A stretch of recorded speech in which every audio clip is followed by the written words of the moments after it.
আজকে আমি রান্না করব কাঁচকলা আলু দিয়ে তেলাপিয়া মাছ দিয়ে পাতলা পাতলা ঝোল। যে গরম পড়েছে তো এই গরমেতে একটু পাতলা পাতলা কাঁচকলার ঝোল খেতে ভালোই লাগে, শরীরটা বেশ ঠান্ডা ঠান্ডাই থাকে। তো আমি প্রথমে কাঁচকলা আলু কেটে নিয়েছি, মাছগুলোকে এপাশে লবণ হলুদ মাখিয়ে ভেজে নিচ্ছি আর কি।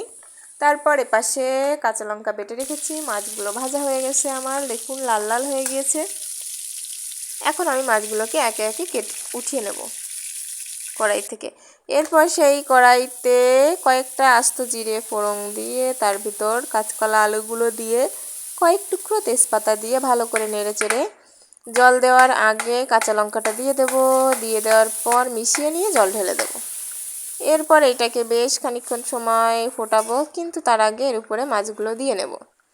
মাছগুলো দিয়ে তারপর ঢাকা দিয়ে অনেকক্ষণ তরকারিটাকে ফুটাবো।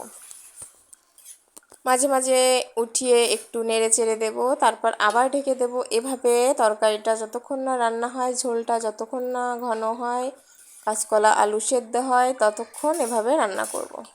বেশ খানিকক্ষণ রান্নার পর এই যে আমার রান্না শেষ, এখন নামিয়ে ফেলবো। টাটা।